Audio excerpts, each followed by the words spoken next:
The current spoiler warning level is Azure.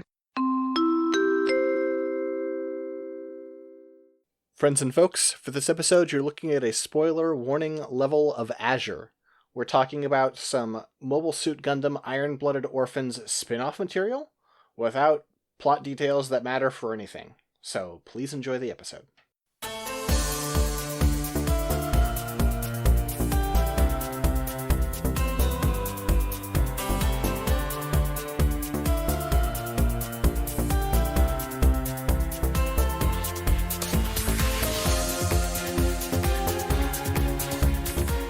Hello friends and folks, and welcome back to another episode of Mechanista NG and the post-300 world. I'm Six Detmar.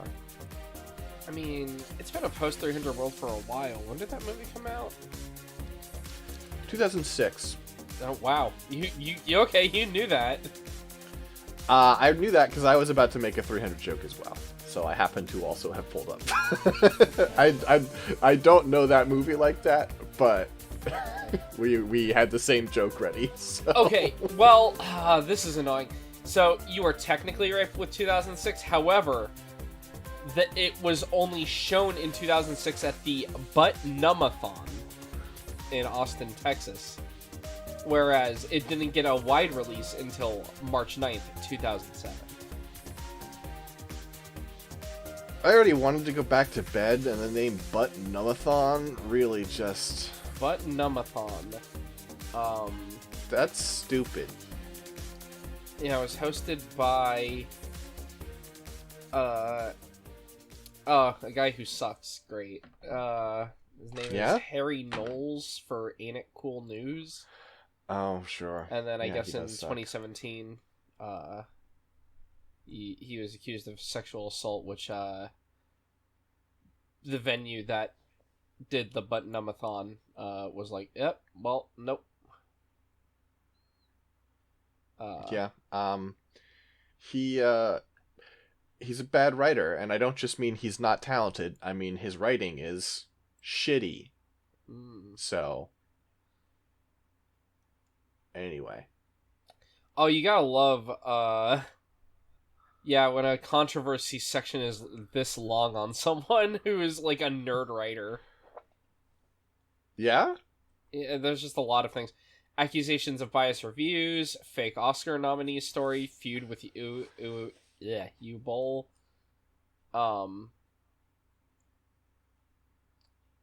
Texas Chainsaw Massacre claim, tax delinquency, sexual assault allegations, and criticism of writing. Oh, what does it say on a criticism of writing? Let's see. I wonder if reviews have been described as misogynistic. Okay, yep, there we go. there it is. Like, yep, correct. Apparently, Knowles' review of Blade 2 is quite possibly according to Slate writer Jason Bailey. Damn. I was hoping... damn. I was like, the Metroid Man? I was like, yeah, hold on. Knowles' review of Blade 2 is quite possibly the worst movie review ever published, in an outlet of note. I don't remember what of his work I've read. I have read something of his, and I was like, "Wow, this guy seems like a fucking piece of work." And I was kind of done with. And then I saw him featured on some. I saw on occasion him on a video talking, and I was like, "I was right. This guy is terrible." And that was my look. Sometimes it's annoying when experience. Like you go, "Oh, I knew all along this person was a bastard," but sometimes you're like, "Damn, I fucking knew all along this person sucked." I feel like it's one of those ones, like, the thing that's satisfying for me, I haven't been satisfied by this knowledge until now, where it's like, when you're like, man, this person sucks, and it's like, it's a shame that they're popular and blah, blah, blah, and then, like, their Wikipedia article is, this, like, you know, subcategory, why this person's a cunt, and you're like, oh, okay. You know, the fucked up thing is, I saw 300, and... That is fucked up. Now... Well, and I'm looking at the images of it, I'm like, why does the movie, like... There's so much going on with what this movie looks like. Like, the color grading and everything. Mm-hmm. The color grading is the most bronze movie I've ever seen in my life. I mean, you know, it's very sun-bleached or something. I don't remember any of it. I remember some parts. I don't know. There's some parts where I was like, hey, that's kind of I cool. remember he kicks the dude in the hole. I just don't remember, like, a lot of, like, the holing up, like, what was going on there, like, with them holed up at the mountain. Like, I mean, they're just fighting, you know. It is just kind of... The movie probably is just the battle rages, if I'm remembering right.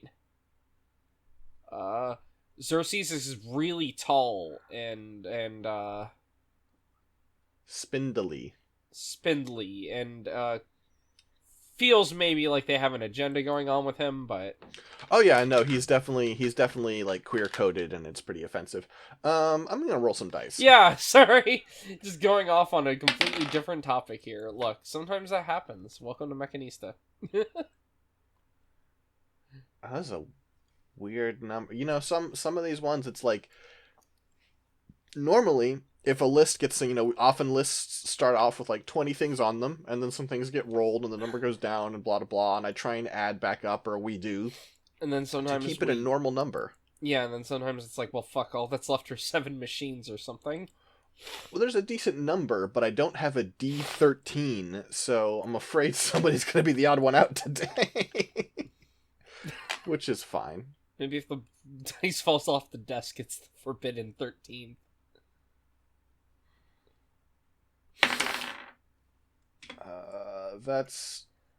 Is that...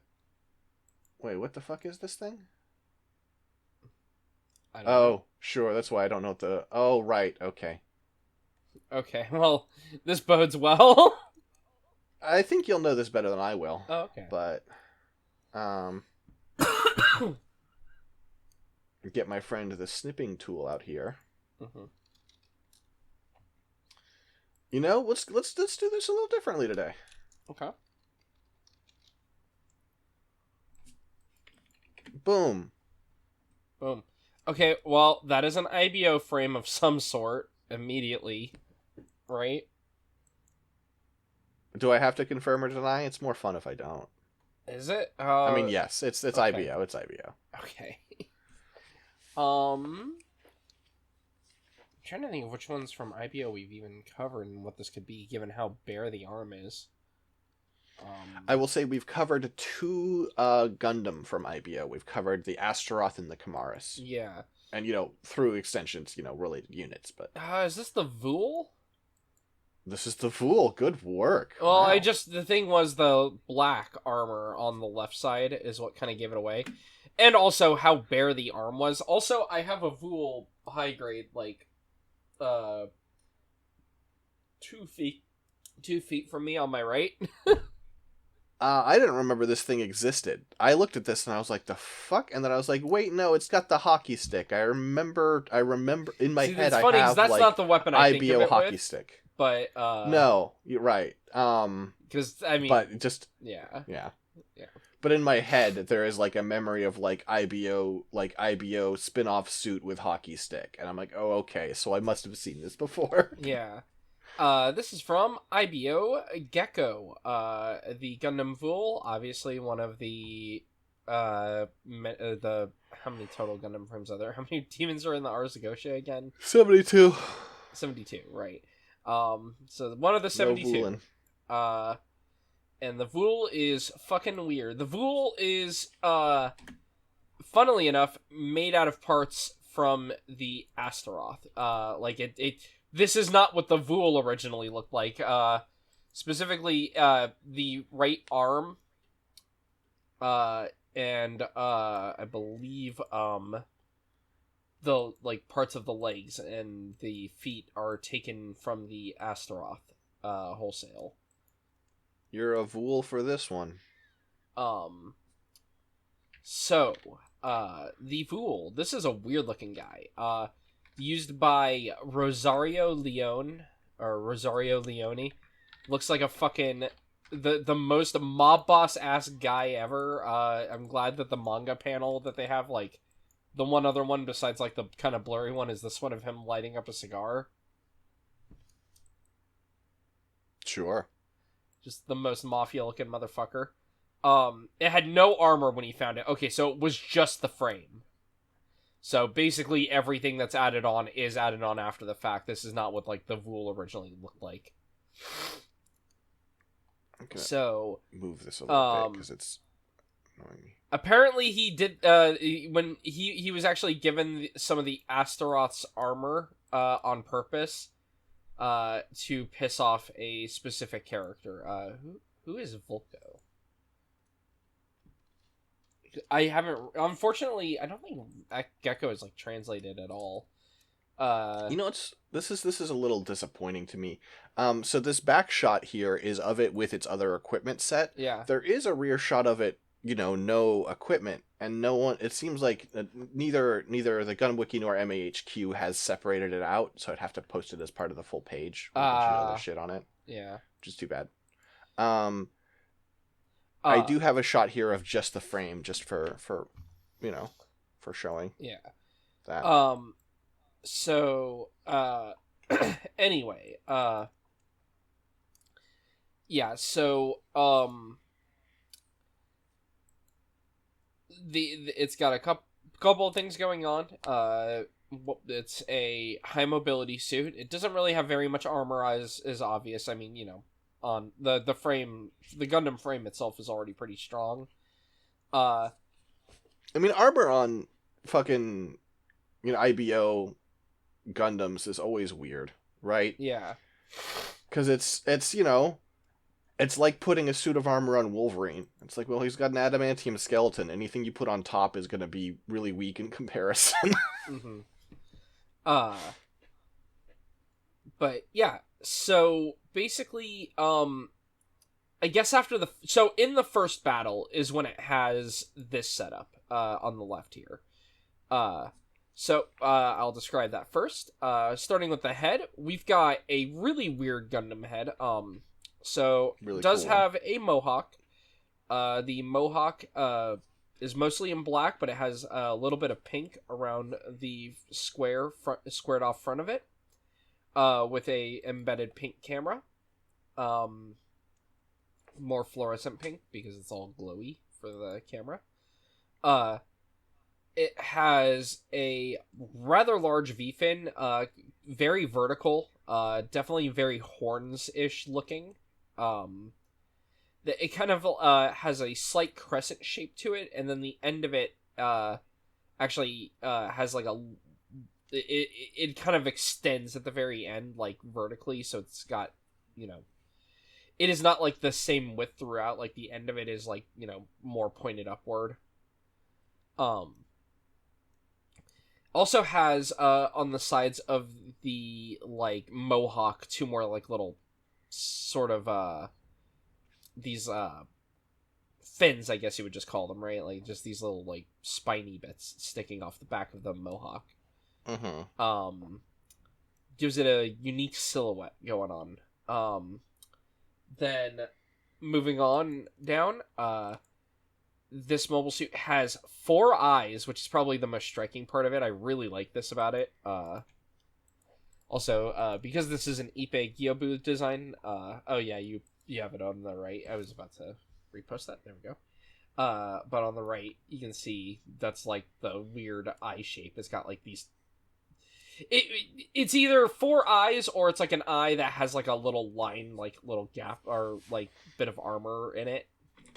I mean, on a mobile suit, often there's no difference. So yeah, that it might well be if you punch this thing hard enough in the face, you discover it was a gym. God. But yeah. So then, the face mask, you basically get the detail more so on the face. Like, it's interesting. It does have, like, lining and stuff, but it's really hard to see because the armor is mostly black. But, like, here, you know what? Actually, let me take a screenshot of this for the video, folks. You can see that the face mask has, like, these, a couple of little cuts in it. Has a large, white chin embedded in it. The chin is kind of cool because it's got these, like, vents cut into the bottom of it. Like, you just have these 2 long vertical lines coming up from the bottom of the chin. I guess this confirms it's 4 eyes because they're like tiered. Yeah, that is true. Because the two middle eyes are like located on a piece of armor that is separate from like the actual eyes back there. Then you have some cheek armor that is swept back, not a ton. It's not like doing a Wing Gundam thing or anything. It's just swept back a bit. Has some cuts in the side of it as well as an open vent hole there. Then you can see a fair bit of the actual like IBO frame head underneath. You can see like some of the gray parts showing through on the middle of the head there, like under the mohawk and on the back of the head and such. So then, moving on to the torso. Pretty standard Gundam torso setup.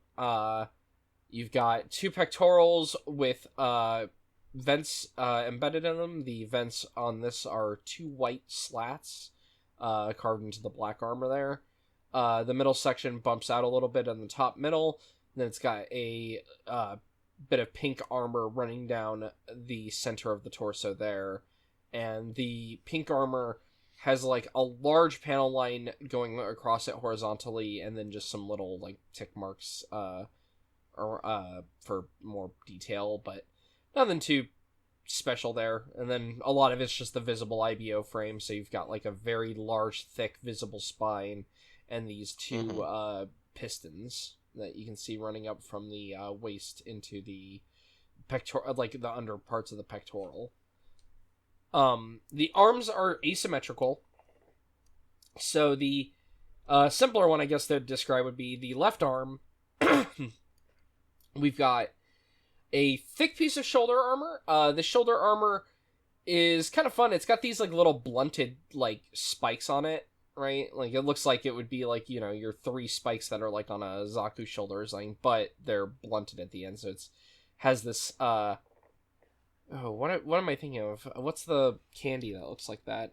I mean, it looks also like the shape of flan, but you know, it's just this conical. Gumdrop? What? Gumdrop?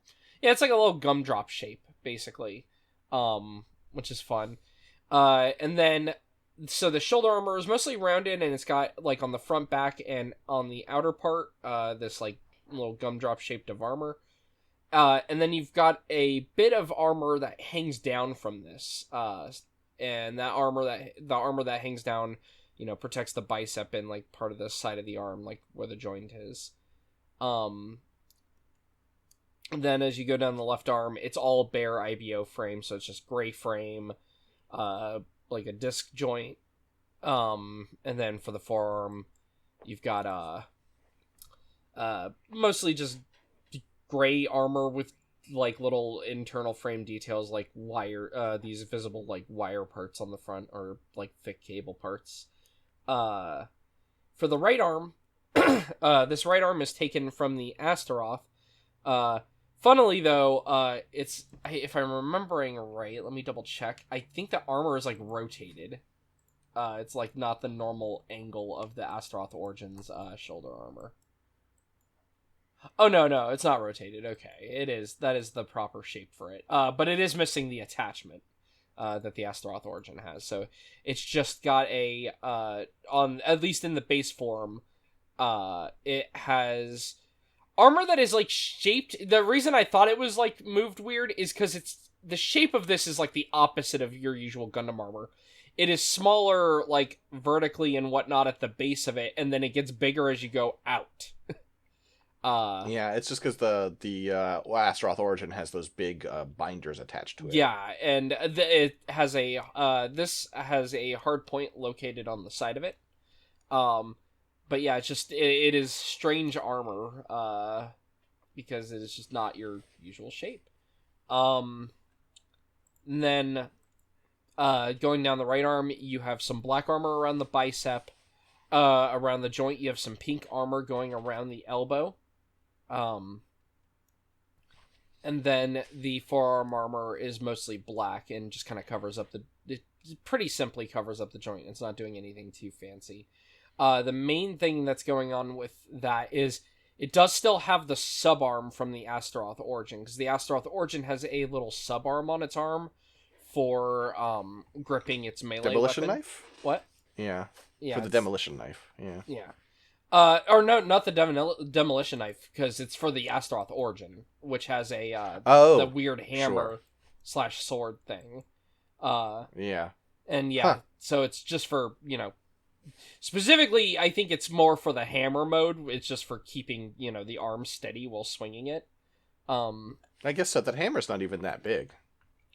I mean, the sledgehammer's, It's not. I'm not trying to like shame it or anything. I'm just saying it doesn't seem like it's so gigantic. You need a second hand to steady it. No, but it looks cool though when it connects in. So, Fair enough. But yeah, and then for the hands, both hands are the same, just the same kind of clawed IBO looking hands, fingers, and then you just got some black armor on the back of them. For the waist, the crotch piece in the middle is a black piece with no, it doesn't really have front skirts. It just has these two little flanges of armor on the side of it, just kind of sticking out and barely covering the joint. And then a large vent or thruster on the bottom of the central part of the crotch there. And then for the side skirts, these are just kind of plugged into a little bit of frame on the side there, and you've got these large roundish armor pieces. They're rounded, and as they go to the bottom, you can see the middle part, you have this little circular piece, which is another hard point. You can see the hard point on the right there has a little, pinchy thing for I believe that's for, ooh, what is that actually for? Which weapon?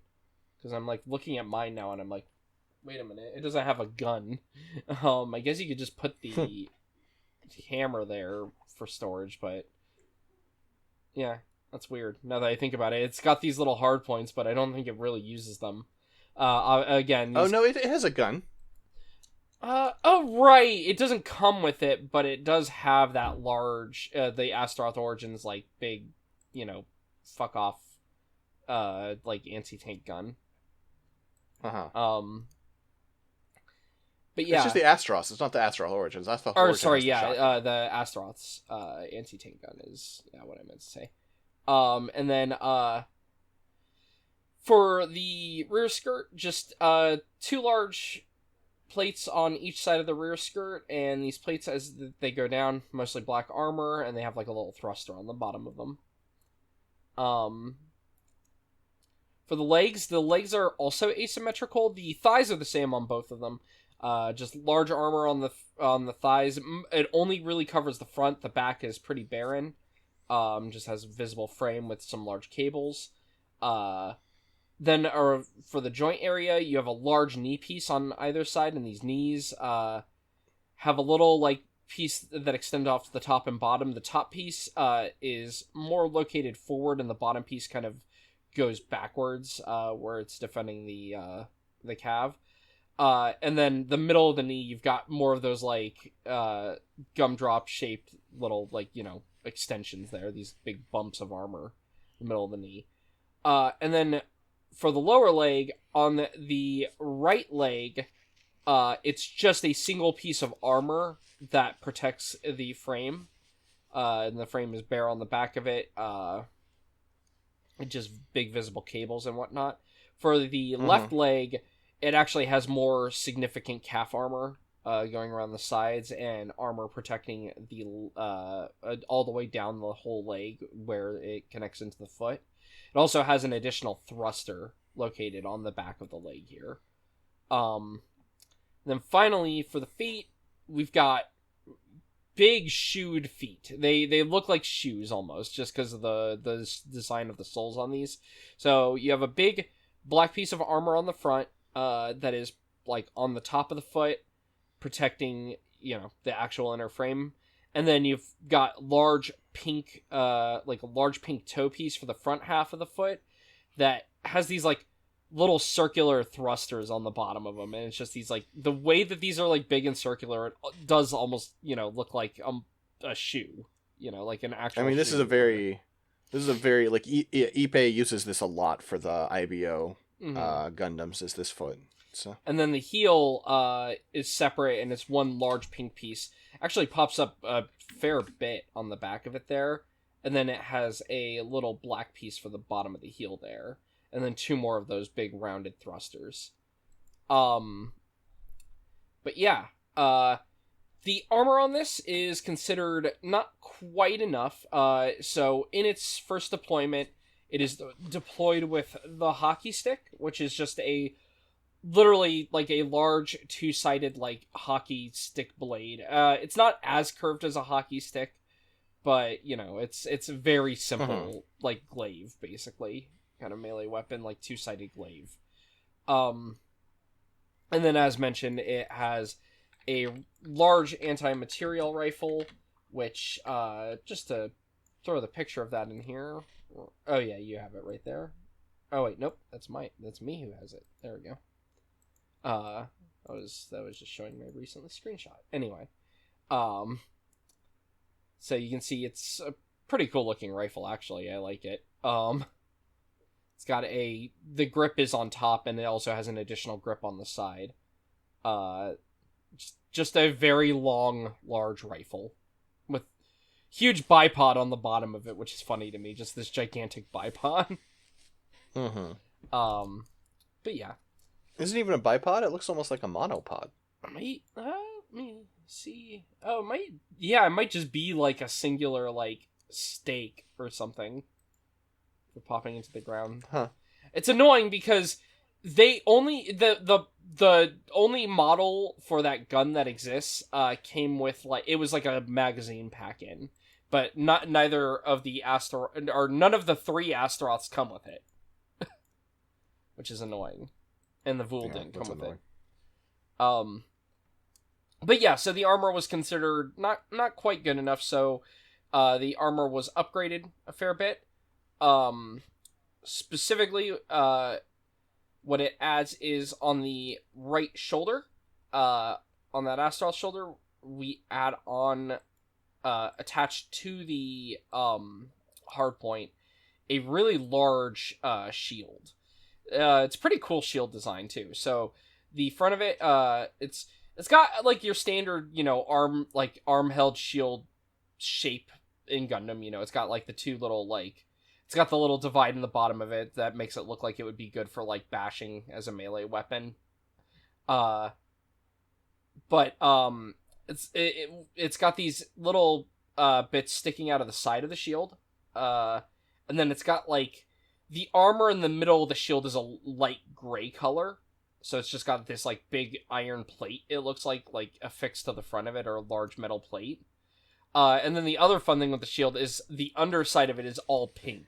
And I really like that. And it's just got these, like, black lines breaking up the color. Yeah, the way the color is broken up is really good. Mm-hmm. And then for the left arm, it does add that it only really adds that armor on the right arm, is just throwing on that extra shield. But yeah, so I guess or before moving on to the equipment, I should say both forms have the same backpack. The backpack is basically just two large thrusters, connected via, there's like a middle square strut plugged in, and then just these two large thrusters. They've got intakes on the top of them, and then you've got the thruster on the bottom. Simple overall design, but big. Anyway, yeah, so for equipment, this second form adds a mining hammer, which is to say it is just this huge-ass hammer that is kind of like... So it's got a pretty thin handle, but as you go up to the top of it, the very top of it is like a large hammerhead, and the hammerhead itself, it's kind of like, because it's a mining hammer, it's like a rock grinding, like, kind of end of it. And it can rotate this, by the way, so that, like, will rotate at high speeds. So it's, like, you know, made for rotating and grinding up rock while hitting it. Which also turns out to work on mobile suits, including nanolaminate armor. And then, it also has, on the very top of it, Around the hammerhead, it's just got this like little like tip of like this like wedged blade, and then the back of it is just like a thin like pick almost. It's not. It's a bit thicker than like a war pick, but it has that vibe just by having this like pointed end to it. Like that end can also be used as a weapon. And then going down from the hammerhead, you have a large cylindrical part on the bottom of that, and then that part has 3 more of these like long wedges sticking out of the front of it, that are just these long wedge blades. And then it looks like it's got some kind of like cable on the back of it, probably some kind of hydraulic thing or something for making this rotate is what my assumption is why it's got this cable. And then the other equipment it adds is on the left arm. It adds a large rounded shield, and this round shield is pink around the edge of it, black in the middle of it. It's interesting because it's got these like weird like circular parts sticking out of it, and I know that they're not thrusters or anything, but they they feel like they would have function. Like if this was in UC, these would be like beam guns, right? Like it's very like late Neo Zeon kind of shield vibes going on, like the Yagdoga shield or something. Or Tall Geese, I do have to say. Oh yeah, I could see it being like, Tall Geese shield. Which I guess the Tall Geese's shield also has like little, on the Tall Geese they're more square, but it has these things where I'm like, these should have some function, but they don't. It's just, purely aesthetic. But yeah, and then, so they're just this large rounded shield. Again, very Yagdoga vibes or Tall Geese vibes. Just, flat disc of a shield. Which is cool. And yeah, that's basically all of the base forms equipment. It gets deployed the first time, and it fights the Gundam Astaroth and is beaten. And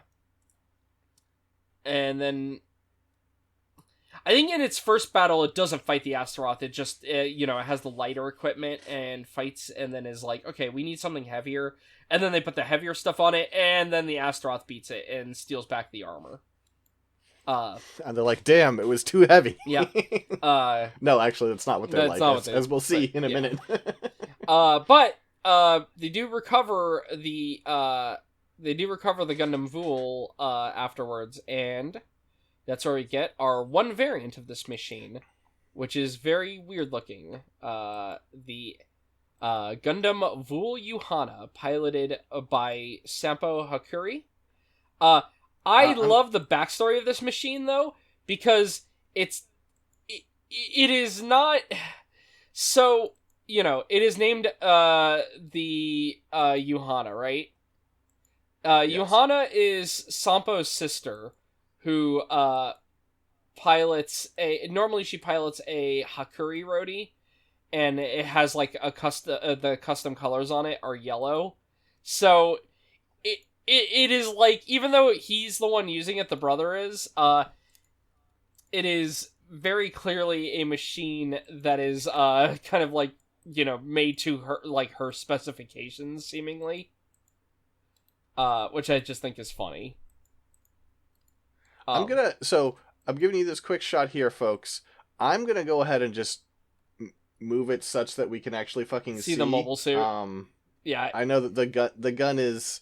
There's not really any good art of this that doesn't have the rifle taking up most of the screen. And it's just the same exact anti-material rifle just slapped onto the back of it. It's also really making fucking this screen. It's a bit awkward. When you try and make something bigger than the screen on Figma has a tantrum. Yeah. So this changes up some of the design elements pretty significantly. Oh man, she even dresses like this. Yeah. It's very funny. I mean, she has less armor on than this, I guess I'll say, but yes, but yeah, Yuhana apparently also registered this name as its name without permission, which is also funny to me. Good. That's pretty good. So yeah, the armless Vual was then retrofitted with some additional parts. So some of the parts it adds is so the mohawk. The head has been changed pretty significantly. You now have a mohawk that doesn't actually have a camera located on it. It's almost got like a dummy camera, just because the Gundam frame itself has the mohawk built in, but doesn't have like the optics embedded in the frame there. So it's just kind of almost like it's just got this little gray piece on the front that is just like a little dummy part. And then the mohawk, as you go towards the back, has a large horn in the middle of it sticking upward. This large horn is based on their prior machines. Their prior machines are the Hakuri Roadies, which, as you can see, have a similar kind of horn located on the back of the head. Not quite the exact same shape, but pretty similar in shape, so it's definitely trying to evoke that. Then the V-fin is a much more understated, pretty standard V-fin. Definitely like a lot more normal than the it's IBO style. Yeah, it's IBO style, but definitely understated compared to the one that it had before. Just these large vertical horns. The head armor is now a lot more rounded around the sides, and the face is very interesting. So it has a large red piece of glass over the front of the face, and you can see the eyes just through orange. It's very cool look, in my opinion. And then the new mask, very tiny, just has I believe 2 face vents on it, but it's a very small little mask there, with a small yellow chin embedded into it. I will say, part of the reason I posted these arts here, which are from G-Gen Cross Rays, first of all, just this art, I feel like this art it shows us the design, but is not that expressive, because once you see what these look like sort of in action, I like the design a lot more. I actually think this design is much cooler than the Vual.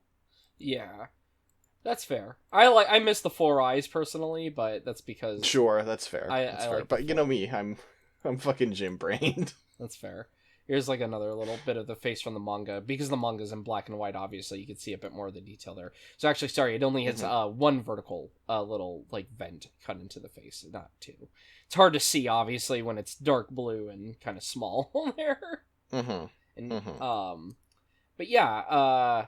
And then the armor, like I said, around the cheeks and whatnot, it's more rounded. It's just mostly panel line details. You've got little vents cut into them and such.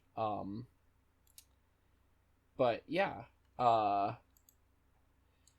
Then moving on to the torso. The torso is much more armored than the original torso.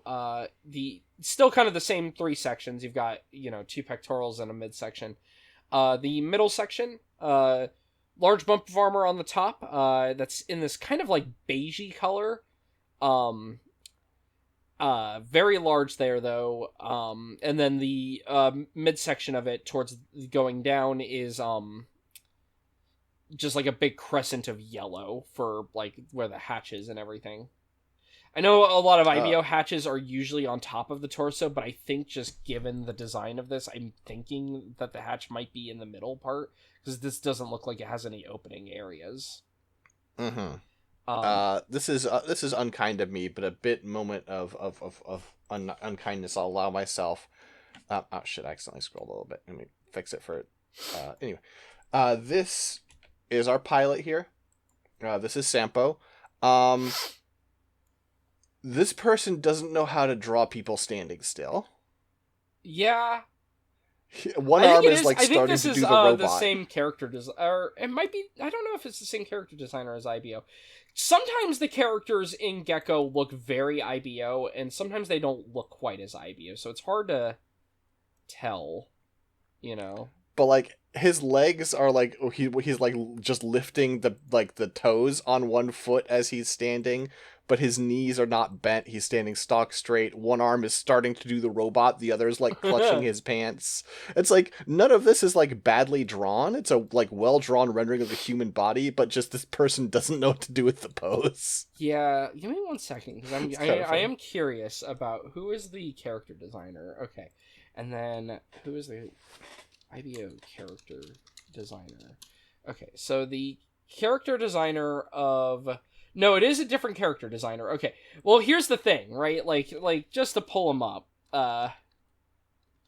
if I pull up, like, Mikazuki, from IBO, he's also kind of in a pose where it's like, you know, they didn't draw his Sete standing still, you know? It's true. That's an awkward pose. Yeah, it's just not your usual, like, hands down, pretty standard Sete, and it was just funny to me. And since we posted her earlier, here's Yuhana, almost good, like grabbing her pants, like sure, you know, whatever, and then just sort of like randomly knife handing, and you're like, what's going on, man? Yeah, there's a lot of IBO character art where it's a little more dynamic than you expect from Sete, but because it's still Sete and it needs to be like still, or I guess in this case just reference art for the manga, it just, you know, it looks awkward. And you know, I think IBO characters tend to look pretty decent when they're in action, which is mostly what they do. Yeah. So if you're less good at just drawing people standing still, I understand. Anyway, the two pectorals, you have a lot more armor on the pectorals of this design. The large bump over the main vent area instead has these 4 vertical, like, cuts in the armor to serve as the vent. And then also, it kind of has a cool thing going on below where it has some extra armor below, and that extra armor goes all the way around towards the back. It, like, goes down and goes backwards. It is funnily miscolored here, I just noticed. They have a colored blue, but that part is not blue. You can see where the little dash is there. That part is not blue. Though, to be fair, I don't think this back color was colored by, like, Ippei or anyone. It looks like it's, like, paint-filled colored in from line art. Because you can tell, you know, this is, like, shading, and this is all flat. So I'm betting that that's more of an accident. And that happens sometimes, especially with rear arts. You're 99.9% right. Right, like, the probability is. Yeah. But what if... So the other day I was walking through the parking lot at work, and somebody had a bumper sticker that was, like, in Evolution, it was Leafy on. But it was holographic, and as you walked past, it would turn into Glaceon flare. Like, I was like, okay. I've seen stuff do 2.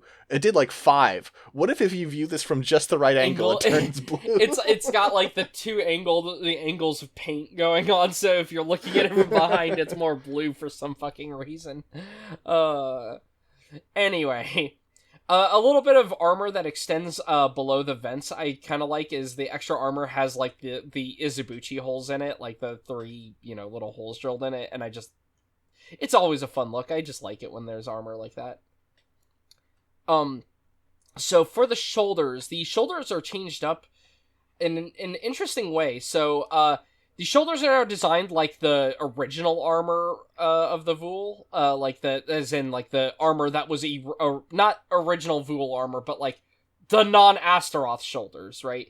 It's you know, they've got the little it's got the little like the shape. Again, I'm spacing on the name. Look, I'm tired. You have to be nice. Gumdrop. Yeah, it's got, like, the gumdrop shape again, like, as these little, like, bumps around the same area. The only thing is, it doesn't have as much of a bicep cover, which, you know, it has armor on the bicep now, so these little bicep covers are shortened. Yeah, dots. That's the candy I was thinking of, is dots. Sorry, yeah. Dots are gumdrops. Well, they're gumdrops, but you know what I mean, like, just the brand is the thing that I wasn't remembering. We gotta respect brands around here. Shut up! You know what I mean. Don't be mean to me. Anyway. Wait a minute. Hang on, no, stop. What? Take that back. If I can't be mean to you, we don't have a show. Fuck off! Anyway. There is, the right shoulder is still asymmetrical in that this right shoulder still has a hard point on the outside. And, it does have the same shield from the original Vual attached. The shield colors are changed. The inside of it's now just gray for the separation, which isn't as exciting, but now they've painted the metal plate on the outside yellow, so now that's the part that contrasts a lot, which is still fun in its own way. But otherwise, same shield design. For the arms, though, you've got a pretty simple bicep armor, just covering around the whole bicep, including the back. The joint doesn't really have any covers or anything to it. The forearms are a lot boxier now, and part of the reason they're boxier is because he has added to it fucking chainsaws. So the arms armor is much more boxy, and then it's got these yellow attachments, these yellow open boxes on the bottom of them, and these boxes have fucking chainsaws in them. Chainsaw wrist blades. It's they sick. pop forward. It's fucking cool. And then so those are really great. And then the hands, IBO hands, they're hands. For the waist, new armor, it is a plate in the middle that has a crotch piece that still has like a vent on the bottom of it. Has two separate front skirts, so it actually has individually articulated front skirts now. And they're just pretty standard shape, simple. Nothing too fancy going on with them. These side skirts have been removed because those were from the Astaroth, so these are removed, and it's just these big little, like, boxy things.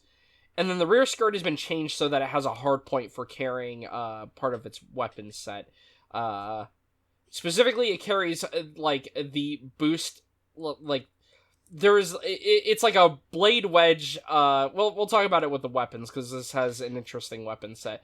But basically, the top half of its handheld weapon is bolted into the back of this. Like, it's got a little handle for that.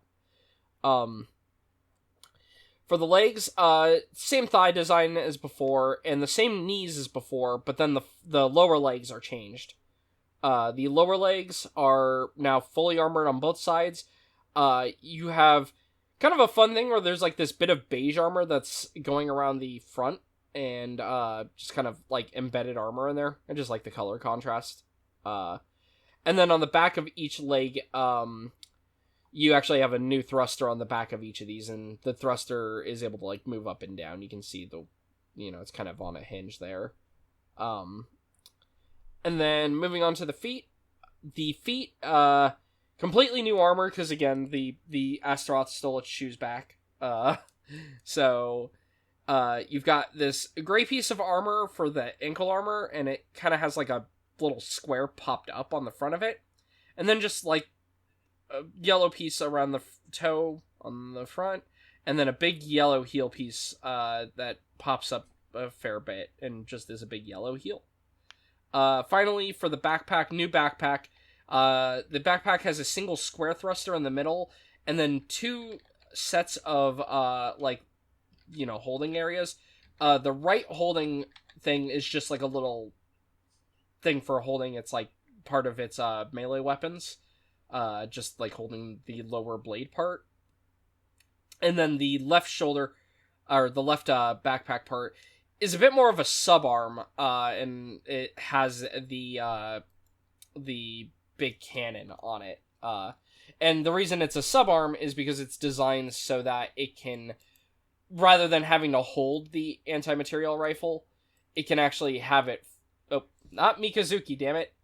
Are you sure? Yes. It can have it fold over the shoulder when firing. Like that. Which is pretty cool. It can go all. It feels very un-IBO. Like, IBO, almost everything is handheld, so it's interesting. Mm-hmm. And yeah, so it's upgraded, and it's a fun design. I don't like it as much personally, but I think it's fun. It's got the chainsaws, which are fun. It's got a sword and a chopper, so it's got these two separate weapons. And I think these are also coming from their, because a lot of the armor design on this does take inspiration from the Hakuri Rodi. And yes, okay, the chopper is from that.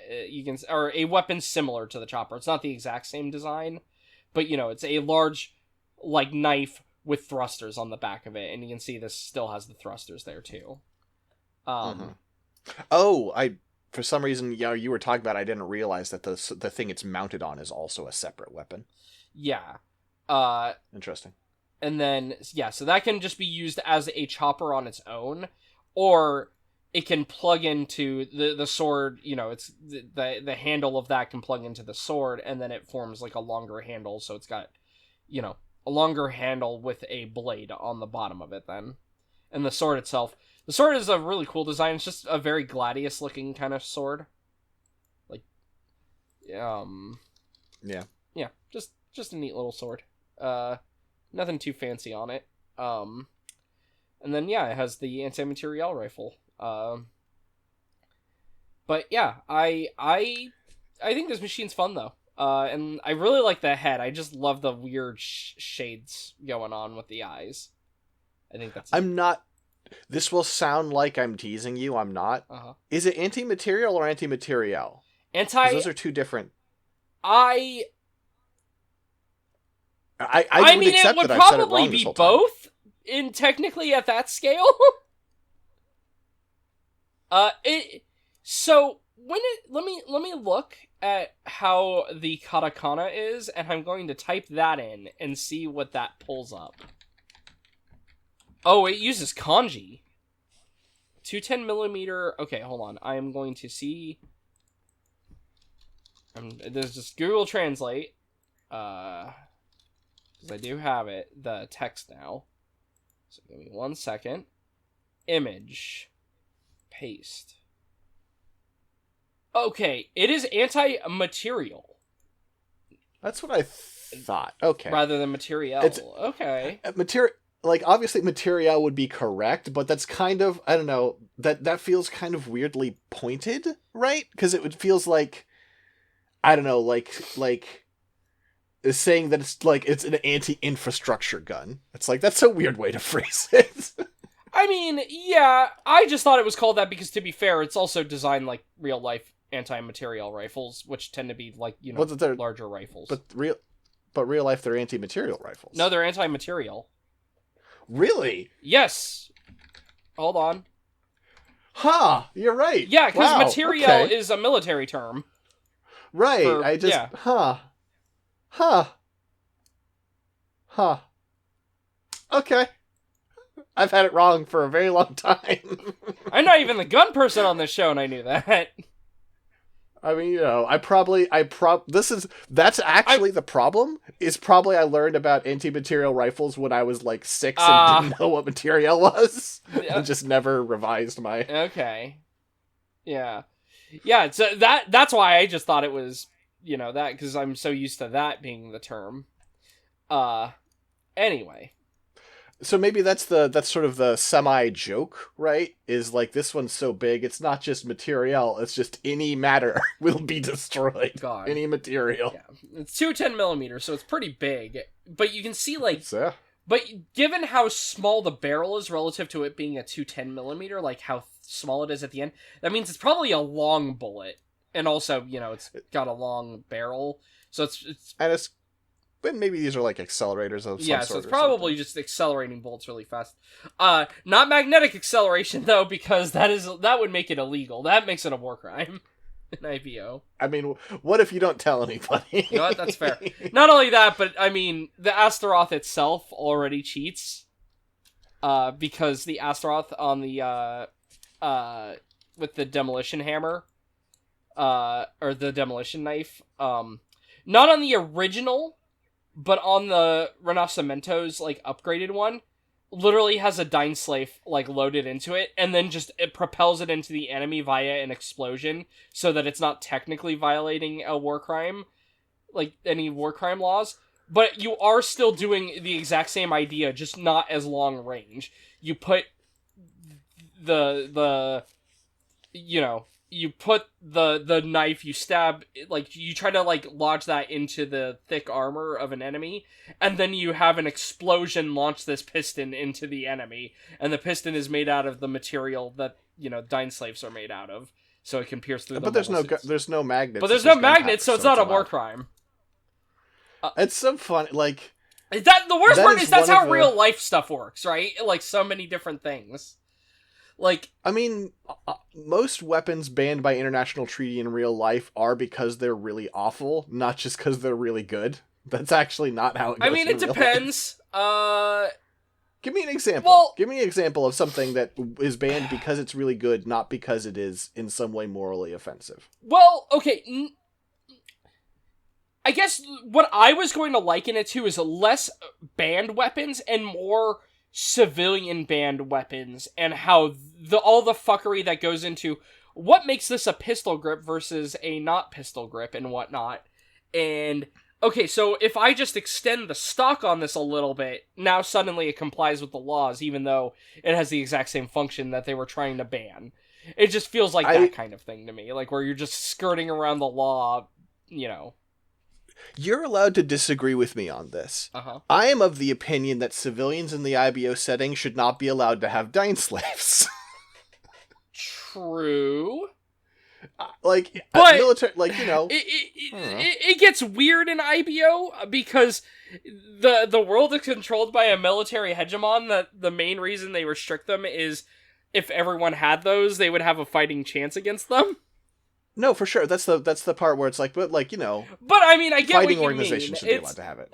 Look, I setting don't want is my already, neighbor to have one of those. IBO setting is one where everything bad has happened. It's the thing already. It's like, that's true. It's That's gone true. bad. 100 years, over 100 years of military hegemon, and yeah, it's weird. And also, sometimes you accidentally walk your mobile suit too close to something in the desert, and it awakens an evil automated drone that just wants to kill civilians. You know? I can relate. I hope not. Listen, I have. It is no secret. I think that the course of my my 30s has increasingly become like, if you put me in any work of fiction, I would be the villain. My world outlook has gotten darker and darker. Fair enough. But yeah, so this is kind of it for the Vual, though. Like I said, after they steal back the Astaroth armor parts, because that's kind of the thing that they want to do, is they just want to get the original Astaroth's armor pieces back.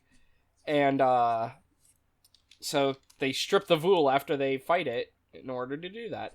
Plus, I believe the Gundam Astaroth, gets damaged in that battle, so they use the parts to repair it. And they make the Rinashimento. Mm-hmm. Rinashimento. There we go. Rinashimento. I'm not do Italian, all right? It ain't my scene. I just say I have no beef, I just have Rinashimento no because talent. that's what the katakana is. Rinashimento. So yeah, I'm sure it's correct, or at the very least, much more correct than I am. So it's fine. I mean, you said that after a couple of corrections. Eventually, yeah, you got to it. Got there in the end. You got to it. I'm trying to be nice. Look. Sorry, that's weird to me. I don't. Okay. That's not my language, you know. All right. Like Italian, I don't speak kindness. Anyway, okay. That's it though. That is all the Vuals. Shows up as a rifle, gets beaten, and then gets its armor stolen, and then is given to the secondary character. Kind of a common theme in IBO things, actually, is, hey, this Gundam showed up in some way, shape, or form. Let's give it to the secondary character after it has been defeated. And we give it new armor.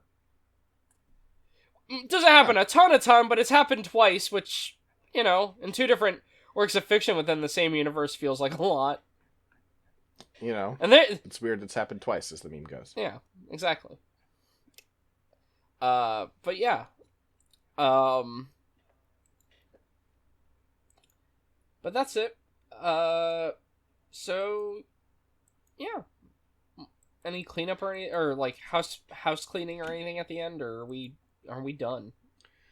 We're pretty much done. I do want to read. There's a fun extra detail from the Gundam Wiki, which I thought was charming. Down in the their like trivia or whatever, they note that Vual, of course, is in the Ars Gotia is the 47th Duke of Hell, and so the domain of the Gundam Vual is the love of women, friendships between friends and foes, and telling things past, present, and to come. It's like, oh, that's cute. Like, it's got its own little, like, fucking, horoscope. I mean, a lot of the Ars Gotia demons have all kinds of cool shit going on. Why'd you post the Gundam Seer by chance? It just noticed. It just says the foe's name is Gundam. Yeah, that was accurate. When they were gonna continue the manga, and then they ended up not continuing the manga. So it's like, okay. Well. Also, why did you know this was the Gundam Seer just to look at it? What's wrong with you?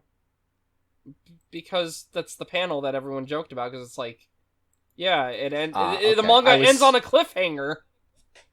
I was not around for the jokes, so... Yeah, no, the manga ends on a cliffhanger, and everyone's like, what the fuck?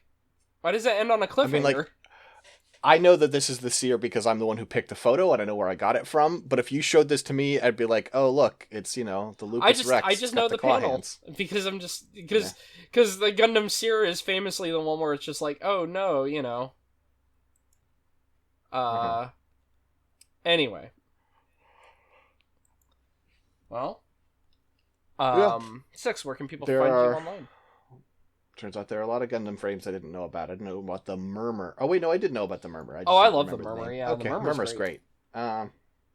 Anyway, you can find me on Blue Sky. I'm Sixdettmar, Saxdettmar. My DMs are open for any questions, comments, listener requests, which we'll be doing next week as more listener requests than we did last week. A bunch of little ones. You can also find my work at scanlinemedia.com or patreon.com/scanlinemedia. Along with my friends, I do a lot of podcasts. I do some writing. I do some streaming. And then lastly, you should check out the Scanline Media Discord, link down in the show notes. You can talk to us about, whatever. Dylan pops in sometimes to talk about Gundam shit or other mecha shit. It's fun. Yeah. All right. What about you, Dylan? You can find me at LowPolyRobot on Busky. That's basically it. Went from my new RPG thing has been going through SMT games. I went through Shin Megami Tensei 2 and about halfway through Shin Megami Tensei If. I took a little break from that because there was a really annoying dungeon in the middle of that drained my will. And I was like, okay, I'm going to take a break from it. But then when I started taking the break, I started playing Soul Hackers on the 3DS. Which is a fun game. I like Soul Hackers quite a bit. So, Shin Megami Tensei 2 is good, but it is a little bit more overwrought than the first game. They like to... If I wanted to be mean, I would word it as they like to waste your time. There's a lot of back and forth that, like when you play through Shin Megami Tensei Original, it's actually a fairly... If I'm remembering it right, because it was like 3 years ago when I played it, but it seemed like it was a fairly linear game overall, right? Like, it has an overworld, there's like little side locations, but generally speaking, the game's signposting is you are going through the world in a pretty, like, standard fashion. Shin Megami Tensei 2 loves to be like, what if you have to, like, travel between the entire world constantly, like, to either talk to certain NPCs or activate certain flags to start the event? And it gets a little tedious partway through. I like friction in my games. The problem with tedium is it's not like it's challenging. It's more just, like, annoying. Because, at a point in the game, they shut down teleporting to, like, the central area. Which is sometimes, like, where you need to go to, do these things. And so even though the game has a way of fast traveling, it doesn't alleviate some of the annoyance there. And it's just repetitive. So it ends up being more annoying than not. And then Shin Megami If started off really nicely, where I'm just like, oh, these are straightforward dungeons and stuff. This is great. And then it introduced the Sloth Dungeon, where the gimmick of that dungeon is that it has a high encounter rate, and you can't do the story in it until after a certain amount of... Like if you played a Shin Megami Tensei, there's the moon phases. You have to pass, I believe, like 6 or 7 moon phases, but also in an area that has really high encounter rates. And so, and also your secondary character, your spellcaster, does not learn the spell for getting rid of battles. You would have to do demon fusions to do that, which is really tedious. It took me on an emulator with fast forwarding roughly like an hour and 30 minutes or 2 hours, something around there. And I'm like, I could not imagine doing this on real hardware. I would go insane. There's just no way. You know what I'm doing is I am simply playing Devil May Cry 5 for the like 9th time and being like, damn, this game still kicks ass. That's not a JRPG is my problem, and I'm still in my I want to play JRPGs. You could pretend. What the fuck does that? These what are they? Are they called spheres?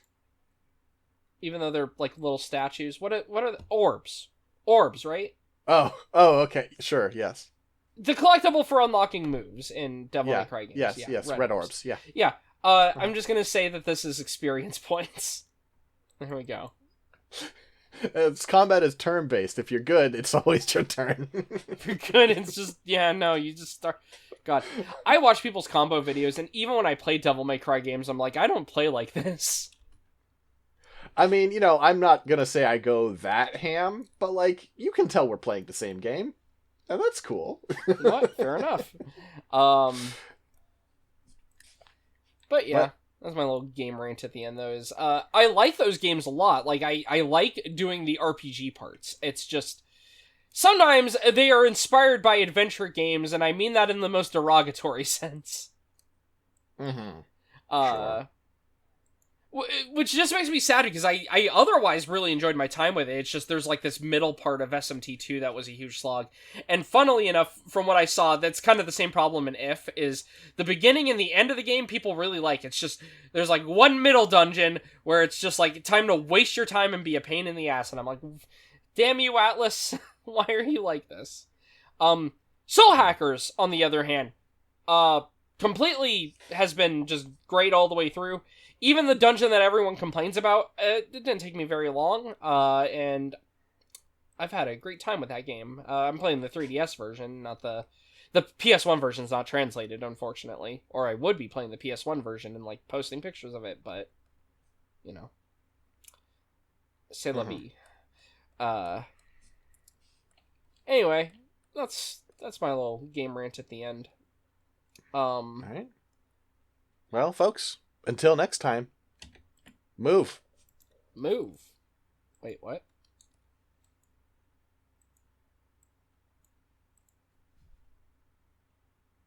Peace. Peace.